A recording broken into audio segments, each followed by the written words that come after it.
হ্যাঁ, তোমার নাম কি? আমার নাম সুমতি দাস বললাম। তোমার ছেলে মেয়ে কেউ নেই? না না না, আমার ছেলে মেয়ে নাই। ওই আমার বাইপুলা গো। তোমার চলে কি করে? তুমি খাও দাও কি করে? হ্যাঁ, তারা খাও ওখান দাও দোকান দিছে। না, তোমার কি করে চলে?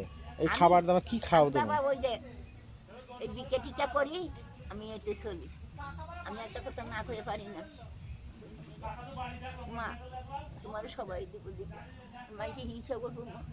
তাহলে তুমি ভিক্ষা করেই চলে? হ্যাঁ বাবা, আমি ছেলে মেয়ে কেউ নেই? না না না। মেয়ে ছিল? হ্যাঁ, একটা মেয়ে ছিল। কি হয়েছিল মেয়ের? কি কমু তোর কাছে?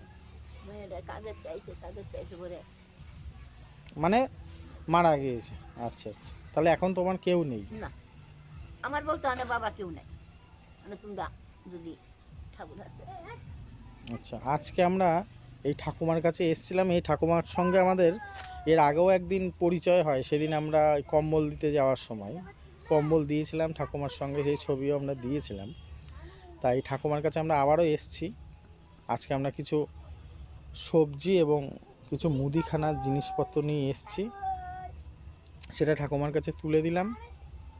এবং এই ঠাকুমার বাড়ির ঠিকানা একটু বলে দিই। মুকুন্দপুর, নবদ্বীপ, নদিয়া অ্যাকোয়া নাইস যে জলের কারখানাটা আছে ঠিক তার পরেই ঠাকুমার বাড়ি।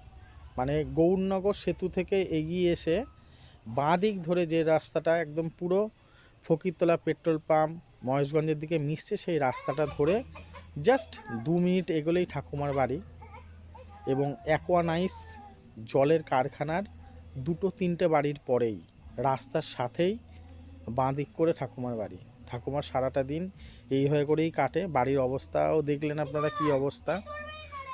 এবার আমরা আমাদের মতো করে সহৃদয় ব্যক্তিদের সাহায্য নিয়ে ওনার কাছে পৌঁছে দেওয়ার চেষ্টা করেছি। আগামী দিনেও এই রকম যদি আরও সাহায্য আমরা পাই বা আমরা চেষ্টা করব ঠাকুমার কাছে আরও কিছু সাহায্য পৌঁছে দেওয়ার।